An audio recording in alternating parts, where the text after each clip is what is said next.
Have you ever imagined a world of peaceful, rolling green hills, where the biggest worry is what's for second breakfast? Welcome to the Shire, home to the hobbits, a small folk with big hearts and even bigger appetites. Our story begins with one such hobbit, Frodo Baggins. He's about to inherit something far more significant than his Uncle Bilbo's cozy hobbit hole. He's given a simple gold ring, but this is no ordinary piece of jewelry. The wise wizard Gandalf soon arrives, and the mood darkens. He reveals the terrible truth. This is the One Ring, an instrument of immense power forged by the Dark Lord Sauron in the fires of Mount Doom. For centuries, Sauron has poured his malice and his will to dominate all life into this ring. It was lost, but now it has been found, and its master is desperately searching for it.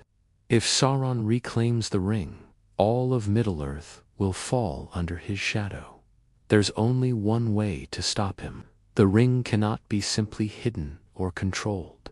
Its evil is too seductive. It must be unmade, destroyed in the very place it was created, the volcanic fires of Mount Doom, deep within Sauron's own dark land of Mordor.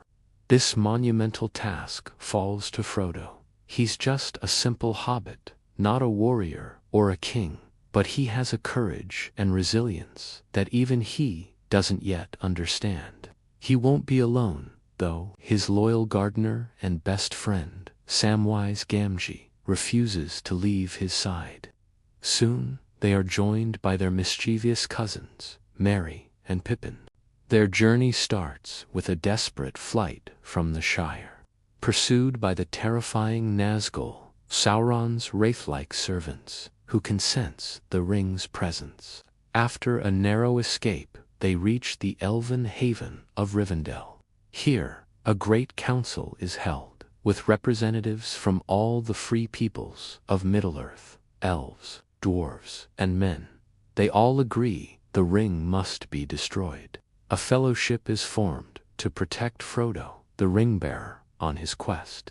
Joining the four hobbits are Gandalf the wizard, Aragorn, the mysterious ranger, who is secretly the heir to the throne of Gondor, Legolas, a skilled elven archer, Gimli, a stout-hearted dwarf warrior, and Boromir, a valiant man from the city of Minas Tirith. 9 companions to set out against the 9 Nazgul.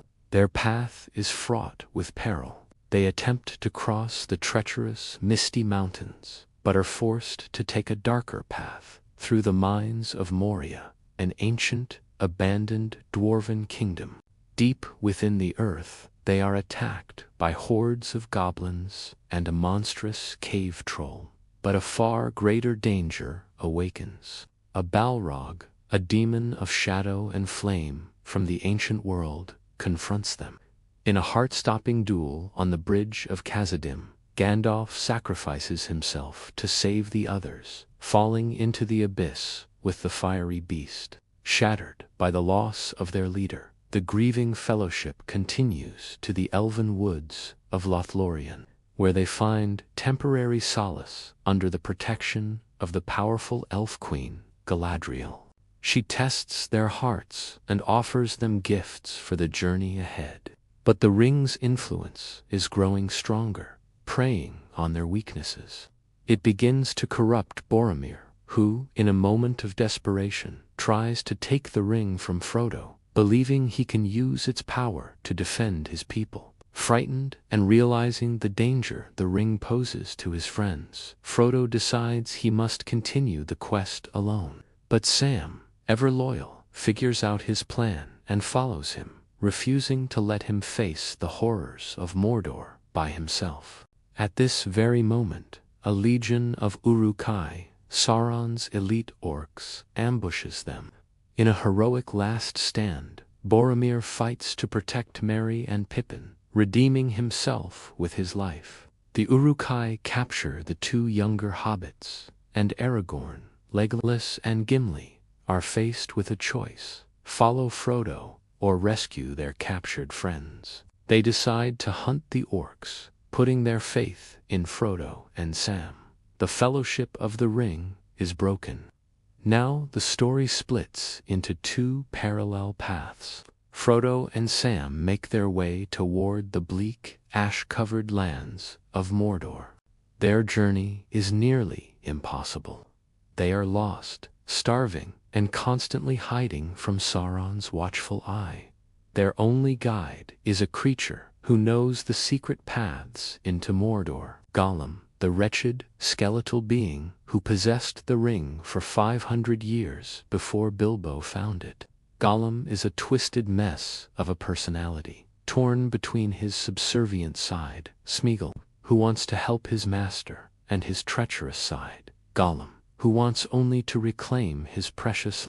He leads them towards a secret pass, all the while plotting to betray them and take the ring for himself. Meanwhile, Aragorn, Legolas, and Gimli track the Uruk-hai across the plains of Rohan.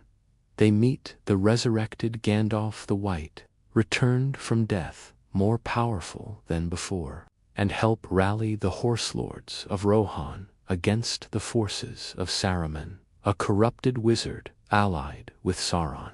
This leads to the legendary Battle of Helm's Deep, a desperate siege where a few hundred defenders hold off an army of 10,000 Uruk-hai in a fortress carved into a mountainside. Against all odds, with the help of Gandalf and the arrival of Rohan's cavalry at dawn, they achieve a miraculous victory. But this is just one battle in a much larger war.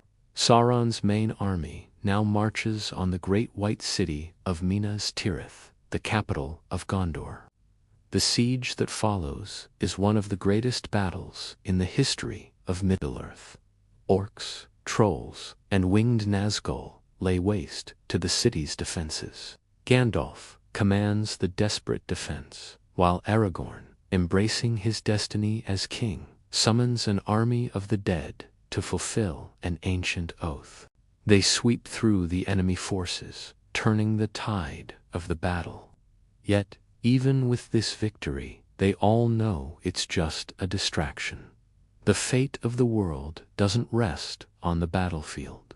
It rests on the shoulders of two small hobbits deep inside the enemy's territory. Frodo and Sam's journey has become a living nightmare, betrayed by Gollum and left to the mercy of the monstrous spider Shelob. Frodo is captured by orcs and taken to the Tower of Cirith Ungol. In an incredible act of courage, Sam fights his way into the enemy fortress and rescues his master. Together, disguised as orcs, they begin the final, agonizing leg of their journey across the volcanic plain of Gorgoroth, a land of fire, ash, and choking dust, with the eye of Sauron constantly searching. The ring's weight is now unbearable, physically and spiritually crushing Frodo, who can barely walk. Sam practically carries him up the slopes of Mount Doom as they finally stand on the precipice of the Cracks of Doom, the very place where the ring was forged. The ultimate test arrives. After all he has endured, Frodo cannot bring himself to destroy the ring. Its power has finally claimed him. He declares the ring is his and puts it on his finger, disappearing from sight. At that exact moment, Sauron becomes aware of him, and his entire focus shifts to the mountain. All hope seems lost, but there is one final, desperate twist. Gollum, who has been secretly following them, attacks the invisible Frodo. He bites off Frodo's finger to get the ring back. In his moment of triumph, Gollum dances with joy on the edge of the abyss, loses his footing, and falls, along with the ring, into the fiery chasm below. Precious is his final, echoing cry. The ring is unmade. A massive earthquake shakes Mordor. The eye of Sauron implodes, and his dark tower of Barad-dûr crumbles to dust. His armies, their will to fight suddenly gone, flee in terror. The volcano erupts, and Frodo and Sam are stranded on the mountainside, surrounded by lava. As they accept their fate, giant eagles, sent by Gandalf, swoop down to rescue them. Peace is restored to Middle-earth. Aragorn is crowned King of Gondor, ushering in a new age of prosperity. The hobbits return to the Shire as heroes. But while Sam, Merrie, and Pippin can settle back into their peaceful lives, Frodo is changed forever. The physical and spiritual wounds he suffered, especially from the ring, will never fully heal. Years later, he joins Gandalf, Bilbo, and the elves on a ship sailing to the Undying Lands, a place where he might finally find peace. The final image is of Samwise Gamgee, surrounded by his loving family, closing the door to his hobbit hole, his own great story complete. It's an ending that reminds us that even after the darkest of times, there is always hope, and that the simplest acts of courage and friendship can change the world. Thanks for watching our deep dive into this epic tale. If you love stories of adventure and heroism, make sure to like this video and subscribe to our channel for more. See you next time.